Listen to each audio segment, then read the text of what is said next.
la corruption, ce n'est pas l'apanage des pays sous-développés, ou ce n'est pas un mal exclusivement haïtien.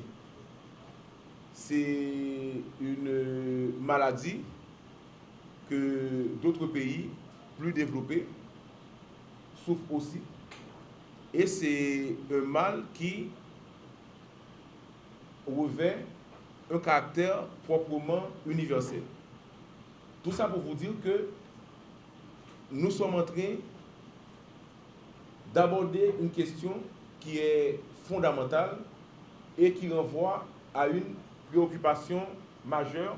Et c'est pourquoi aussi on ne peut pas s'isoler pour essayer de formuler des pistes de solutions à suivre, mais on peut aussi apprendre des autres. Apprendre des pays plus développés et des pays qui sont aussi sous-développés comme nous. Ça permet de vous faire comprendre que même si c'est un mal, entre parenthèses, qui revêt un caractère universel, comme je l'ai dit, c'est un phénomène qui s'étend dans le monde entier, mais c'est quelque chose qu'on doit essayer, je dirais, de juguler pour éviter de ralentir le processus de développement du pays. Et il y a en deuxième lieu la situation haïtienne, la réalité haïtienne. Tout ça pour vous dire que ce mal connaît de plus en plus une proportion considérable en Haïti. Le respect de l'éthique est un principe clé des marchés publics. Et à chaque fois que l'éthique est absente, donc la corruption y trouve son compte et il y a certainement des problèmes qui affectent la libre concurrence et le gaspillage des ressources publiques devient une réalité et devient systématique. Il y a 3 phases du processus de passation de marché, 3 phases et où l'on peut observer des mauvaises pratiques. Premièrement, il y a la phase préalable à l'appel d'offres. Parfois, de manière très superficielle, des besoins sont formulés pour justifier des opérations d'achat non nécessaires. Ça, c'est la phase préalable. C'est-à-dire, on peut inventer tel ou tel besoin non réel, mais parce que l'on sait que après on pourra profiter du processus et avoir un certain bénéfice. Donc il y a ça aussi qu'il faut voir. Parce que s'il s'agit de regarder les opérations d'achat, lorsque le processus est mis en branle, ça pourrait poser problème. Parce que dès le départ, c'est la justification de l'achat, c'est l'opportunité de l'achat qui est nécessaire. Est-ce que c'est vraiment nécessaire? Est-ce que c'est une priorité? C'est par rapport à cela que l'autorité contractante, c'est-à-dire l'institution qui achète, l'acheteur public, doit prendre les décisions. Mais s'il s'agit d'inventer des besoins qui n'existent pas, l'opération peut respecter toutes les formalités, mais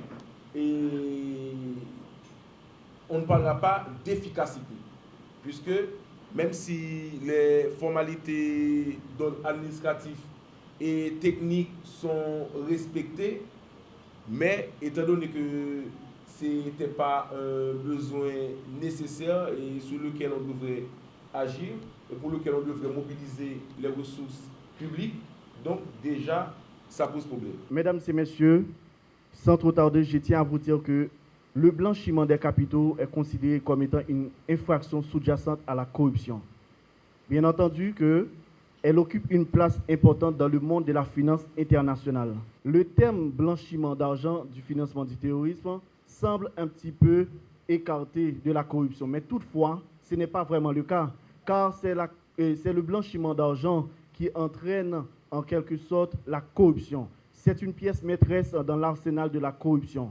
Toutefois, il en existe pas mal de moyens pour atteindre la corruption. Et le blanchiment d'argent est un moyen qui existe. C'est pourquoi que les corrupteurs l'utilisent en vue de dissimuler des fonds gagnés de façon illicite, de façon illégale, donc, et de les faire apparaître sous une forme légale et de les impliquer d'une façon normale dans l'économie du pays.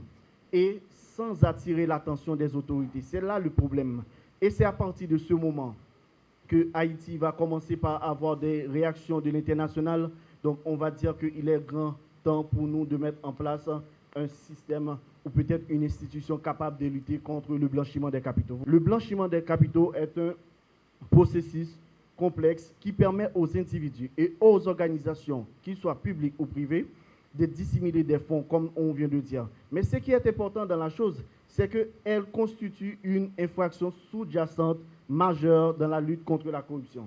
Et en Haïti, ceci revêt d'une importance cruciale, car à partir du moment qu'on fait face à, on commence à se retrouver dans ce cycle, donc on finira par rester parce qu'on ne peut plus sortir. C'est un cycle en tournant, donc que les corrupteurs aiment. Donc c'est l'argent sale, c'est vrai, mais en quelque sorte, c'est doux à leurs yeux et dans leur bouche, en quelque sorte. Aujourd'hui, nous voyons bien clairement l'impact du blanchiment d'argent. Comment les gangs arrivent à nous mettre dehors chez nous. Donc aujourd'hui, les corrupteurs utilisent les gangs armés pour déstabiliser l'économie, pour nuire l'économie, pour entraver le développement social et empêcher la stabilité politique. Et ceci, les gangs armés utilisent l'argent sale pour acheter des munitions, pour acheter des armes et pour étendre leur territoire et recruter également d'autres personnes, d'autres gangs. Donc, on voit que les retombées négatives que le blanchiment d'argent a sur notre société. En l'année 2021, nous avons fait une enquête sur la corruption ici en Haïti. Et avec cette définition, abus de pouvoir reçu en délégation à des fins privées. Alors, on a soumis un ensemble un questionnaire à des personnes qui ont participé comme échantillon à cette enquête. Et qu'est-ce que cette enquête a révélé? Cette enquête a révélé que alors là, on parle de bakchiche, on parle de bakchiche pot de vin que un fonctionnaire reçoit pour fournir un service. Et on ne parle pas de gros corruption là, on parle de, on va faire un passeport et puis il y a quelques sous à donner pour trouver la signature du responsable. Et cette enquête, qu'est-ce qu'elle a révélé? Elle a révélé que 80% des sondés ont dit avoir donné du bakchiche au service immigration. 78% ont donné au parquet et dans les tribunaux. Parquet et tribunaux. Vous voyez ça? 78% des sondés donnent de l'argent pour recevoir des services au sein de la justice. Archives nationales, 73%. DGI, 72%. OAVCT, 69%. Santé publique, 65%. Services fonciers, 63%, etc. Donc, ça, c'est pour vous dire l'état de la corruption pour obtenir un service auquel vous avez droit et un service auquel vous avez déjà payé. Un service que vous avez déjà payé à la DGI et vous êtes obligé encore, vous sortez de Bombardeau-Police, vous rentrez à Port-au-Prince pour recevoir votre passeport et vous êtes obligé de donner 1500 gourdes pour obtenir la signature d'un directeur. Voilà le schéma, enfin, ce qui se dresse devant nous quand on parle de corruption dans notre pays. C'est un ensemble d'activités au niveau de l'AFPEC. À travers l'AFPEC, une structure qui est la chaire de gouvernance, qui sont espaces de réflexion. Donc, au niveau de cette structure, qui est la chaire de gouvernance de l'institution, ensemble d'activités, ça a lié comme objectif pour bailler une contribution dans ça qui est pour la lutte contre la corruption.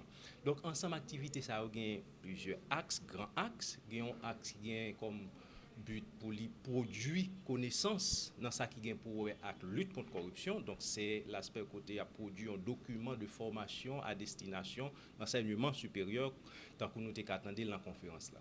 Et ensuite, nous encourager jeunes étudiants, mais aussi professionnels qui déjà sous marché de travail là, pour produire réflexion dans les affaires de lutte contre la corruption à travers un concours de mémoire que nous organisons, moyennant que nous voulons faire mémoire sur la lutte contre la corruption, nous encadrer. C'est un aspect que nous créons pour nous capables de sensibiliser les gens à la lutte contre la corruption. Et puis, le forum anticorruption que nous à peine assisté avec là, c'est un espace côté nous inviter toute institution qui gagne comme mission pour lutter contre la corruption, ou du moins qui voulait bailler une contribution dans les affaires de lutte contre la corruption, nous baillons espace pour exposer compréhension de lutte contre la corruption, mais aussi partager stratégie de lutte contre la corruption que vous gagnez.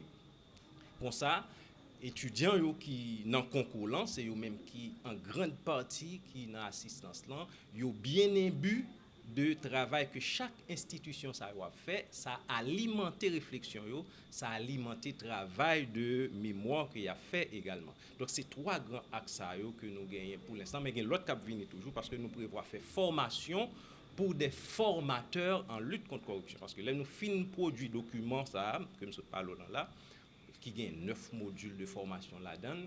Donc, nous prévoyons identifier des personnes qui sont capables d'enseigner la lutte contre la corruption. Donc, il faut une formation pour ces personnes également. Donc, ce sont les grands axes de ce que nous faisons ici à l'AFPEC à travers la chaire de gouvernance. À côté, jeunes étudiants dans le cadre de sensibilisation, ça, est-ce que l'AFPEC les gagne dans l'année l'autre catégorie jeunes dans la société?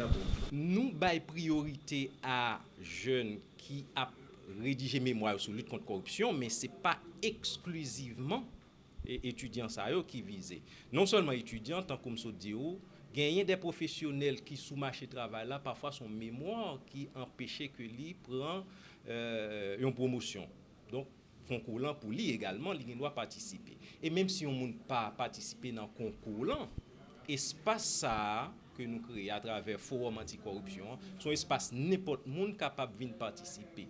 Donc c'est vrai que nous pas une grosse salle de conférence, mais autant que faire se peut, priorité d'abord à étudiants, à professionnels qui ont fait mémoire, mais sinon tout le monde qui veut participer dans le forum là, il est capable de participer. Et toute institution également qui pour rejoindre invitation pour venir présenter dans le forum, s'il attend de nous là, il est capable toujours faire nous signe et dit que il veut faire une présentation dans le cadre du forum. Donc, nous pas fait aucune exclusion. Au contraire, après que nous finissons avec le forum au niveau de l'AFPEC, bon, pas nous fini. Donc, nous entendons délocaliser le forum, à savoir, au lieu que nous inviter tout le monde à venir dans l'AFPEC pour que vous viennent assister à la conférence, nous sommes capables de déplacer dans une université, dans n'importe quelle institution qui voulait héberger le forum pour nous faire une conférence. Donc, nous ne pas faire aucune exclusion, c'est ouvert. Au contraire, c'est sensibilisation. Le plus que nous sommes capables de toucher population pour créer demande sociale ça à travers sensibilisation, c'est plus que nous avons fait.